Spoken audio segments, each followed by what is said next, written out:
देखिए अगला सवाल जो आपके सामने है वो कहता है मानव नेत्र पर बना प्रतिबिंब कैसा होता है।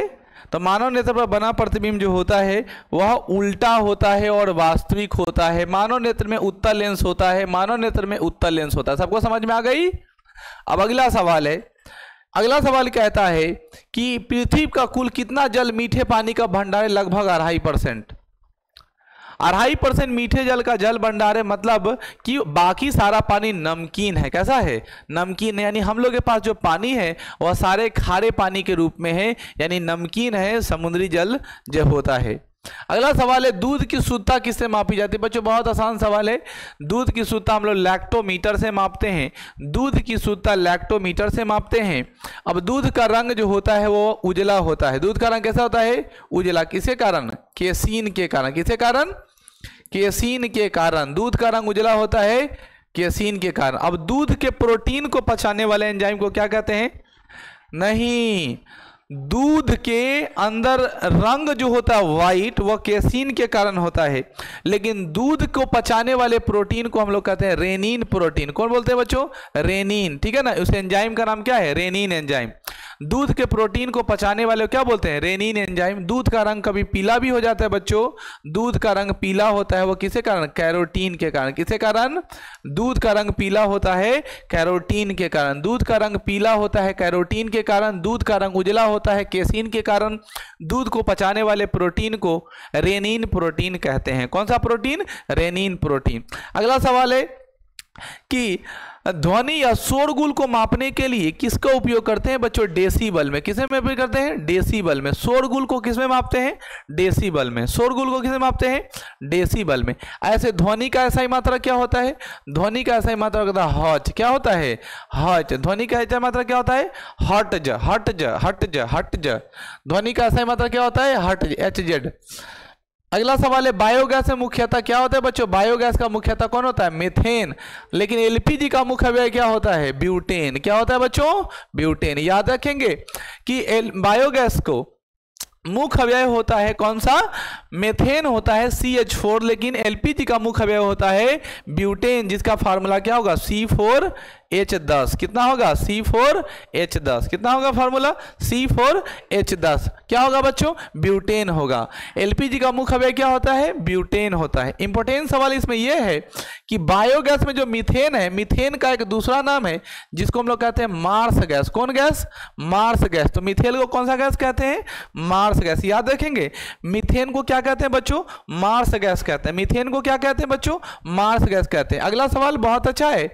माइक्रोफोन या टेलीफोन, माइक्रोफोन या टेलीफोन का खोज किसने किया था? माइक्रोफोन या टेलीफोन का खोज किसने किया था बच्चों? Graham Bell. किसने किया था? Graham bell. माइक्रोफोन का आविष्कार किसने किया था? Graham Bell. मधुमेह रोग होता है किसके अभाव में? इंसुलिन के अभाव में। मधुमेह रोग होता है किसके अभाव में? इंसुलिन। आपको पढ़ाए थे इंसुलिन हार्मोन कहाँ होता है? लैंगरहैंस की दूपिकाओं में। इंसुलिन हार्मोन कहाँ होता है? लैंगरहैंस की, यानी अग्नाशय में, और अग्नाशय के लैंगरहैंस दूपिकाओं में क्या पाया जाता है? इंसुलिन हार्मोन होता है। और याद रखिएगा कि अग्नाशय कैसी ग्रंथि है? अंतःस्रावी और बहिस्रावी दोनों ग्रंथि होती है। क्लियर है? यही अग्नाशय है जो क्या करता है? इंसुलिन को प्रवाहित करता है, जहां पे शर्करा पचता है। अगर आपके बॉडी के अंदर इंसुलिन हार्मोन नहीं रहेगा तो शर्करा या कार्बोहाइड्रेट पचेगा नहीं, और आपको कौन बीमारी हो जाएगी? मधुमेह या डायबिटीज हो जाएगा। अगला सवाल है बच्चों कि स्कर्वी रोग क्या होता है? पढ़ा रखे हैं, बहुत अच्छा सवाल है। स्कर्वी रोग विटामिन सी के कमी के कारण होता है। विटामिन सी आंवला में भरपूर मात्रा में पाया जाता है। विटामिन सी का रासायनिक नाम होता है बच्चों कौन सा? कॉर्बिक एस्कॉर्बिक एसिड। कौन सा? Ascorbic acid. विटामिन सी का रासायनिक नाम एस्कॉर्बिक एसिड। विटामिन सी का नाम रासायनिक नाम क्या होता है बच्चों? एस्कॉर्बिक एसिड होता है। अगला सवाल है सूर्यग्रहण कब होता है? अभी तो कल ही पढ़े थे। सूर्यग्रहण होता है जब सूर्य और पृथ्वी के बीच में चंद्रमा आता है। सूर्य और पृथ्वी के बीच में आएगा चंद्रमा, SCE, तब होगा सूर्य ग्रहण। सूर्य और पृथ्वी के बीच में कौन आ जाएगा?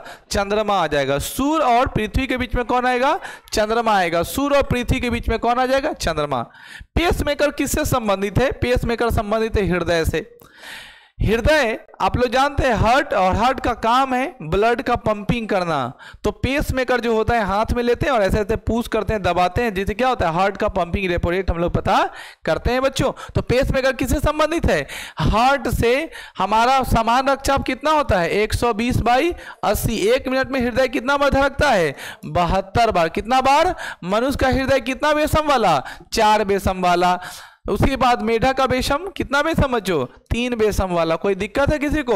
हृदय कैसी रचना है? मांसल रचना है। कैसी रचना है? हमारा हृदय कैसे काम करता है? पंप की तरह। कैसे काम करता है बच्चों? पंप की तरह। कोई दिक्कत? चलिए अगला सवाल आता है, ध्यान पूर्वक पढ़ेंगे। हीरा और ग्रेफाइट, हीरा और ग्रेफाइट क्वेश्चन अगला। हीरा और ग्रेफाइट एक जैसे नहीं दिखते क्योंकि दोनों के कार्बन परमाणुओं की संरचना अलग अलग होती है। सही बात है।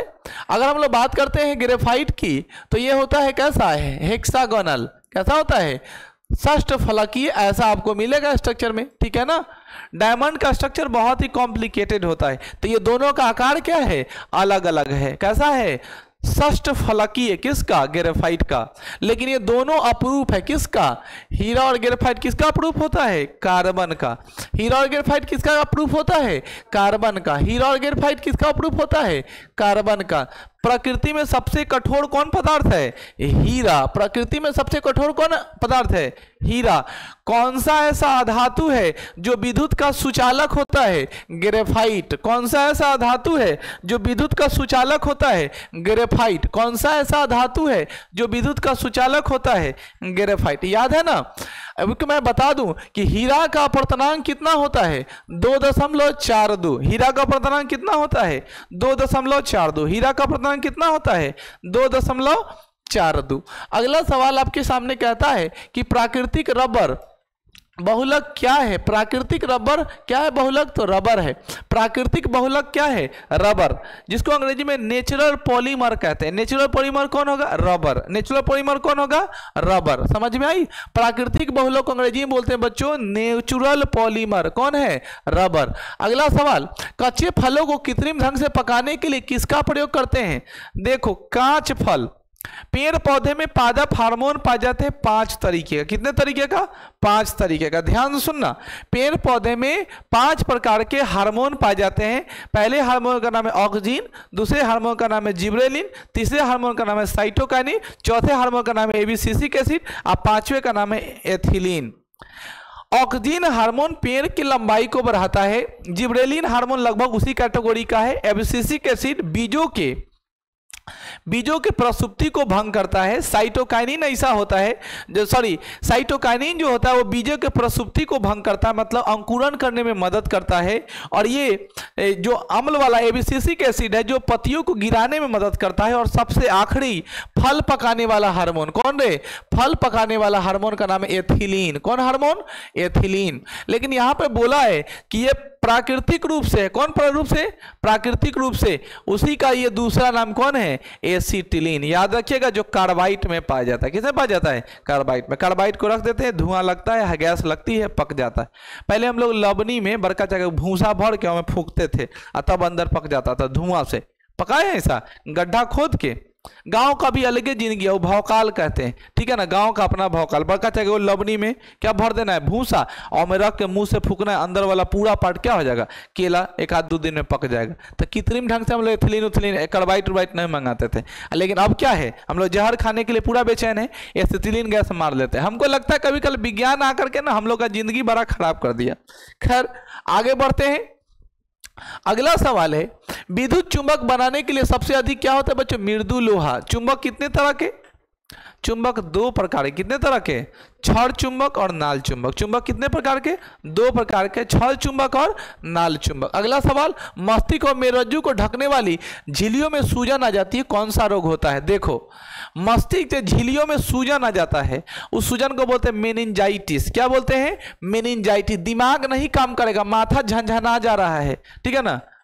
माथा झंझना जा रहा है, ज्यादा सूजन महिलाओं को हो जाता है मेनिंजाइटिस रोग। मानसिक रूप से बीमार को मेनिंजाइटिस कहते हैं, जिसमें दिमाग जो है वह क्या होता है, मस्तिष्क का मेरुरज्जु ढकने वाली झिल्लियां जो है वो उसमें सूजन आ जाएगा, मेनिंजाइटिस धलिया।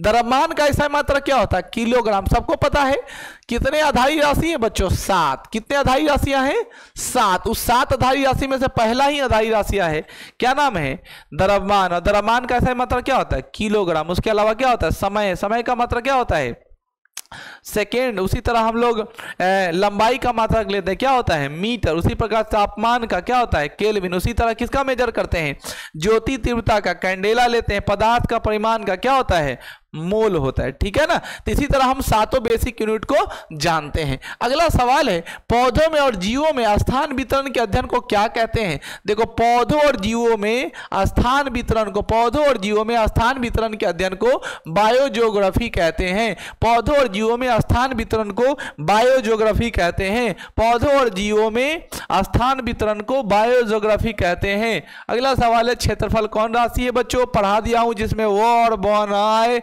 वो सब क्या होगा, अदिश राशि। ट्रिक है ना, जिसमें व और ब ना आए वो सब क्या होगा, अदिश राशि। तो भैया क्षेत्रफल में ना व आया है ना ब आया है, इसलिए कौन राशि, कौन राशि बच्चों, अदिश राशि। सौर मंडल का सबसे बड़ा ग्रह कौन होता है बच्चों, बृहस्पति। सौर मंडल का सबसे बड़ा ग्रह बृहस्पति। पीला ग्रह बृहस्पति, पीला ग्रह। सबसे ज्यादा उपग्रहों वाला ग्रह बृहस्पति, सबसे ज्यादा उपग्रहों वाला ग्रह। किस ग्रह का सबसे बड़ा उपग्रह है, बृहस्पति का। सबसे बड़ा उपग्रह का क्या नाम है, ज्ञानीमिड। कौन मिड रे, ज्ञानीमिड। कौन मिड, ज्ञानीमिड। ज्ञानी का नाम सुने हो तो लोग, ज्ञानीमिड, ज्ञानीमिड, ज्ञानीमिड, ज्ञानीमिड। कोई रिश्तेदार में भी आदमी का नाम हो जाता है ज्ञानी। आगे बढ़ो। अस्थियों का अध्ययन क्या कहलाता है, अस्थियों का अध्ययन कहलाता है ऑस्टियोलॉजी। इसको ऑर्थो भी बोलते हैं, हड्डियों के अध्ययन को, ठीक है ना। जो हड्डियों का विशेषज्ञ होता है उसे हम ऑर्थोलॉजिस्ट कहते हैं, और वही है ऑस्टियोलॉजी। कौन लॉजी बच्चों, ऑस्टियोलॉजी। अस्थियों के अध्ययन को क्या कहते हैं, अस्थियों के अध्ययन को क्या कहते हैं, ऑस्टियोलॉजी कहते हैं। प्रोटीन का सबसे अच्छा स्रोत क्या है, तो सोयाबीन में होगा, मशरूम में होगा, इसके अलावा दाल में होगा।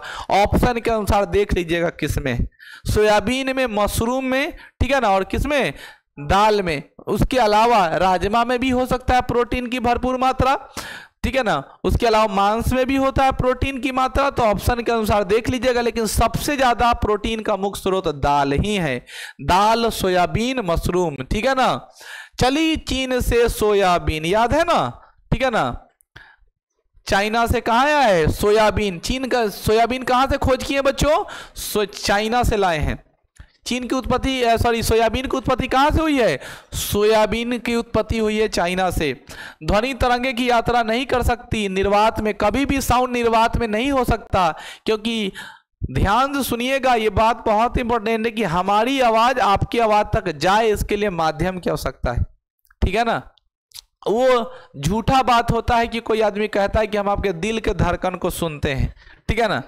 बात समझ में आई, वो बात एकदम फ्रॉड है कि कोई आपके दिल का धड़कन को सुन रहा है, क्योंकि हम लोग विज्ञान पढ़ते हैं और विज्ञान कहता है कि आदमी तभी कोई आवाज सुन सकता है जब क्या हो, कोई माध्यम हो। हम मुंह से बोलेंगे नहीं, बीच में हवा रहेगा नहीं, वहां तक पहुंचेगा नहीं, आप सुनिए नहीं पाएगा, ठीक है ना।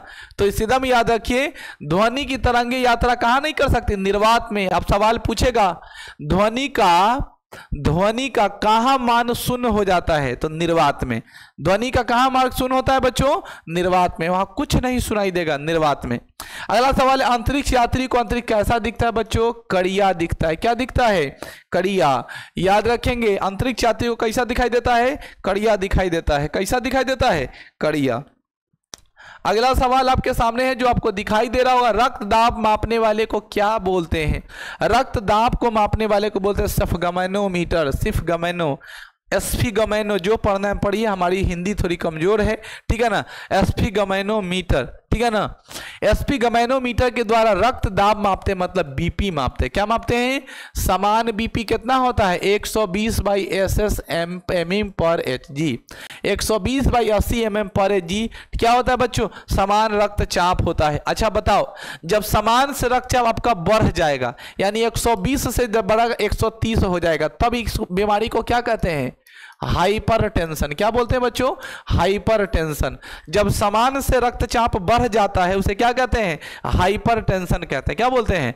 तो आम भाषा में उसको बोलते हैं हट जाओ, हम अभी हाइपर हैं, डिस्टर्ब मत करो, बीपी बढ़ गया है। हाइपर है मतलब बीपी बढ़ गया है। और बीपी कब बढ़ता है पता है बच्चों? जब कमाई धमाई नहीं हो रहा हो, खर्चे बहुत ज़्यादा हो रहे हैं तो बीपी बढ़ते हैं। ठीक है, चलिए, चाहे आप लोग का एग्जाम का नाम सुनते बीपी बढ़ना शुरू हो जाता है। रेडियन किसकी इकाई बच्चों? रेडियन जो है वो किसकी है? कोण की। कोण नहीं लिखना चाहिए, बेवकूफ को लिखना चाहिए समतल कोण। कौन कौन रे? अंग्रेजी में बोलते हैं प्लेन एंगल, और यहाँ पे लिखा रहता बच्चों स्टेरेडियन, तो तुम बोलते हैं अच्छा घन कोण होगा। कौन कौन होगा? पढ़ाया हुआ समझ में आ रहा है ना? कैसनो लेवल का क्वेश्चन पूछेगा, तुम पूरा पढ़ लिए हो उधर फिजिक्स, तो तुमको फिजिक्स का क्वेश्चन समझ में आ रहा होगा। रेडियन किसकी इकाई है? कोण की नहीं, समतल कोण की। किसकी? हालांकि कोण की है। अगला सवाल है, खून की कमी से कौन सा रोग? जैसे जैसे आगे बढ़ते जाएंगे वैसे वैसे बहुत सारा क्वेश्चन क्या होगा? रिपीट होता जाएगा, मजा आएगा पढ़ने में। खून की कमी से एनीमिया रोग, एनीमिया को रक्तहीनता कहते हैं। जो रक्तहीनता होती है वो लोहे की कमी के कारण होता है। किसी कारण? लोहे के कारण। यहाँ खून लिख दिया है, लोहे की कमी से कौन होता है? एनीमिया रोग हो जाता है। क्लियर है? आगे बढ़ते हैं बच्चों। अगला सवाल है, भारी जल का शब्द किसका सूचक है बच्चों? भारी जल का फार्मूला होता है D2O। क्या होता है बच्चों? D2O। D2O का पूरा नाम है ड्यूटेरियम ऑक्साइड। क्या नाम होता है? हाइड्रोजन के 3 आइसोटॉप्स हैं जिसे हम लोग आम भाषा में समस्थानिक के नाम से जानते हैं। हाइड्रोजन 3 तरह के समस्थानिक को बिलोंग करता है। एक का नाम प्रोटियम, दूसरे का नाम ड्यूटेरियम, और प्रोटियम, ट्राइटियम, और तीसरे का नाम ड्यूटेरियम। ये तो तीसरा औलाद है हाइड्रोजन का, जिसका परमाणु संख्या 1 होता है, लेकिन परमाणु भार कितना होता है बच्चों? 3 होता है। ठीक है ना? इसीलिए इसका उपयोग हम लोग किसमें बना करते हैं? भारी जल बनाने में करते हैं। फार्मूला क्या होता है बच्चों? D2O। कोई आदमी बता सकता है? सूखा बर्फ का फार्मूला क्या होगा? सूखे बर्फ या शुष्क बर्फ का फार्मूला क्या होगा? सूखे बर्फ या ड्राई आइस का फार्मूला क्या होगा? Solid CO2। कौन सा बच्चों? Solid CO2। सूखी बर्फ की फार्मूला होती है ठोस कार्बन डाइऑक्साइड। सूखे बर्फ की फार्मूला क्या होती है? ठोस carbon dioxide, solid CO2। Clear है बच्चों? अगले सवाल की तरफ हम लोग बढ़ेंगे। ठीक है ना? अच्छा, वो केमिस्ट्री डीप वाला इधर नहीं पढ़िए, ठीक है ना? थोड़ी कम जानकारी हमें वो सब। आइए कुछ जरूरी वाली बात हो जाती है। पोलर ध्रुवीय बॉन्ड यहाँ नहीं पूछ रहा है, लेकिन हाँ एग्जाम्पल होगी। आगे बढ़ते हैं। नींबू में कौन सा अम्ल पाया जाता है बच्चों? साइट्रिक अम्ल। जितने सारे खट्टे होंगे उसमें कौन सा अम्ल पाया जाएगा? साइट्रिक अम्ल। जैसा कि मैंने बता दिया है, वायुमंडलीय हवा में अम्ल वाला रिलेटेड बहुत सवाल पूछता है। नींबू में कौन सा अम्ल? साइट्रिक अम्ल। इमली में कौन सा अम्ल? टार्ट्रिक अम्ल। टाइट्रिक अम्ल। इमली में कौन सा अम्ल? टार्ट्रिक अम्ल। नींबू में कौन सा अम्ल? साइट्रिक अम्ल। सेब में कौन सा अम्ल? मौलिक अम्ल। उसी तरह औले में कौन सा अम्ल? ऑक्जेलिक अम्ल। मच्छर, नेटल, बिच्छू के डंक मारने से कौन सा अम्ल प्राप्त होगा? मेथनोइक अम्ल। कौन सा अम्ल? मेथनोइक अम्ल। आंत से कौन सा अम्ल निकलता है? आंत से कौन सा अम्ल निकलता है? हाइड्रोक्लोरिक अम्ल। आंत से कौन सा निकलता है? हाइड्रोक्लोरिक अम्ल। याद है ना? आंत से कौन सा अम्ल निकलता है बच्चों? हाइड्रोक्लोरिक अम्ल, जिसका फार्मूला क्या होता है? HCl होता है। कौन सा? HCl होता है। अगला सवाल है, वायुमंडलीय हवा का सर्वाधिक घटक कौन है बच्चों? 78%। कौन सा? नाइट्रोजन। वायुमंडल का जो तुम ध्यान में लगाओगे तो 78% क्या है? नाइट्रोजन। 21% है ऑक्सीजन। 0.03% क्या है? 0.03% कार्बन डाइऑक्साइड है। 0.07% में मिलता है आर्गन, हीलियम, धूलकण और बहुत सारा चीज। बोलो बच्चों, समझ में आ गई? अगला क्वेश्चन के आगे बढ़ते हैं, जिसका नाम है गैसोहॉल। गैसोहॉल कैसे बनता है बच्चों? तो गैसोहॉल बनता है पेट्रोल और इथेनॉल से। इसी पेट्रोल और इथेनॉल में अगर मिलाते हैं, गैसोहॉल का तैयार प्रोडक्ट आता है कौन सा? फोम। जानते हैं फोम? थर्मोकोल। थर्मोकोल को अगर पेट्रोल के अंदर रखते हैं तो मिसेबल हो जाएगा, गायब हो जाएगा। बड़ा सा फोम ले आइए और पेट्रोल में डुबाते जाइए, अपने आप गायब हो जाए। जादू करते रहिए, विज्ञान का चमत्कार। ठीक है ना? गैसोहॉल के साथ रिएक्शन करता है, मिसेबल हो जाता है, गायब हो जाता है पूरा। सीधे सटाइएगा, घुलते जाएगा, सटाइएगा, घुलते जाएगा। ट्राई कर लीजिएगा, फोम को डालिएगा, खत्म हो जाएगा। यही गैसोहॉल है। तो गैसोहॉल कैसे तैयार होता है बच्चों? पेट्रोल और इथेनॉल से। अंधापन रतौंधी आंख संबंधी बीमारी, दिखाई न देने वाला बीमारी, कौन कंपनी बीमारी, विटामिन ए। लेकिन एक और सवाल जो उस दिन पूछे थे, टेक्रोमा का संबंध किससे है, आंख से। टेक्रोमा का संबंध किससे बच्चों, मोतियाबिंद का संबंध किससे है, आंख से। मोतियाबिंद का संबंध किससे है, दूरदृष्टि दोष का संबंध किससे है, आंख से। दूरदृष्टि दोष को दूर करने में कौन सा लेंस, उत्तल लेंस। कौन सा लेंस, उत्तल लेंस। निकट दृष्टि दोष को दूर करने के लिए कौन सा लेंस, अवतल लेंस। कार्बन के मुख्य दो अवयव बताओ, पढ़ेंगे। कार्बन के दो मुख्य अवयव कौन है बच्चों, हीरा और ग्रेफाइट। कार्बन के मुख्य दो अवयव कौन है, हीरा और ग्रेफाइट। शरीर की सबसे बड़ी हड्डी का नाम पढ़ा चुका हूं मैं, फीमर। शरीर की सबसे बड़ी हड्डी का नाम जांघ में पाया जाता है। शरीर की सबसे छोटी हड्डी का नाम स्टेपिस, कान में पाया जाता है। मानव शरीर में कुल हड्डियों की संख्या कितनी है, 206। बच्चा में कितना होता है, 306। 100 300 से अधिक वाला जो ऑप्शन मिलेगा मार लीजिएगा, ठीक है। 300 से अधिक भी हो सकता है, 300 के करीब भी हो सकता है। बच्चे में अधिक इसीलिए होता है, बच्चों में तेल मालिश काहे करते हैं।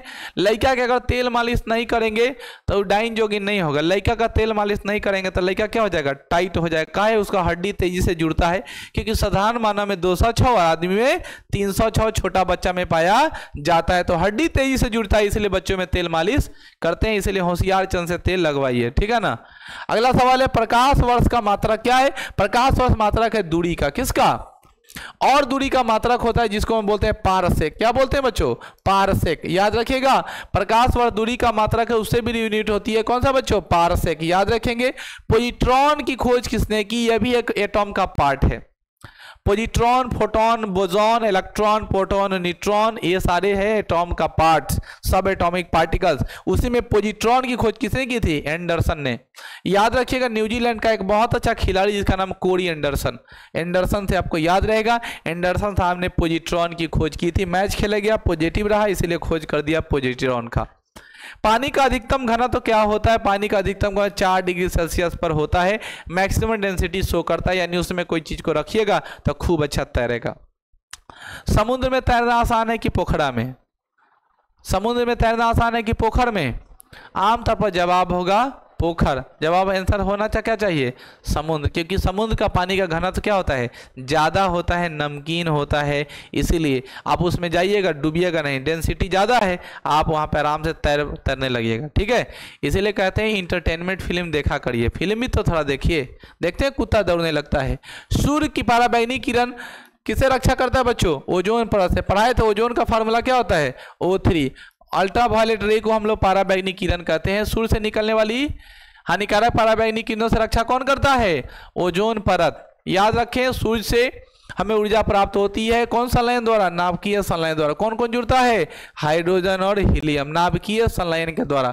डायनामो का आर्मेचर किससे बना होता है, लोहा का बना। आर्मेचर समझते हैं, जनरेटर के आगे जो लगा रहता है उसको आर्मेचर कहते हैं। वो किसका बना होता है, लोहे का बना होता है। किसका बना होता है, लोहे का। पृथ्वी पर एक व्यक्ति का वजन 600 न्यूटन है, तो उसका वजन चांद पर कितना होगा, वजन माने वेट, वजन माने वेट कह दिए हैं। जब भी पृथ्वी पर रहेगा उसका फार्मूला होता है, जितना सामान रहे उसे 1/6 से गुना करा देना है। तो अभी 600 है, ऊपर चांदा में जाएगा तो कट जाएगा 106। कितना बार में, 1/6 गुना कमी होता, मतलब 100 न्यूटन हो जाएगा। न्यूमेरिकल पूछ दिया है। अगला सवाल है, सोने का अपेक्षित घनत्व कितना होता है, 19.30। बहुत अच्छा सवाल है। ग्राम पर सेंटीमीटर क्यूब सोने का जो होता है वो क्या होता है, 1 ग्राम सोने का तार लगभग 3 किलोमीटर तक फैलाया जा सकता है। 0.1111 mm का पतली तार बनाई जा सकती है। तो कहा जाता है कि अगर 1 ग्राम सोना अगर आपको मिल जाए तो कितने किलोमीटर तक, 3 किलोमीटर तक पतली पतली तार बनाई जा सकती है। बच्चों इतना पावरफुल होता है ये। अगला सवाल की तरफ बढ़ेंगे, सोना का अपेक्षित घनत्व। बात अगला क्वेश्चन है, वो कहता है कि ठोस कोण की इकाई क्या भी बोले हैं, ठोस मतलब सॉलिड। सॉलिड कोण का ऐसा मात्रा क्या होता है बच्चों, एस्टेरेडियन होता है। क्या होता है, एस्टेरेडियन। तो इस प्रकार आज का साइंस हो गया है कंप्लीट। अब हम लोग जी के जीएस की तरफ बढ़ेंगे।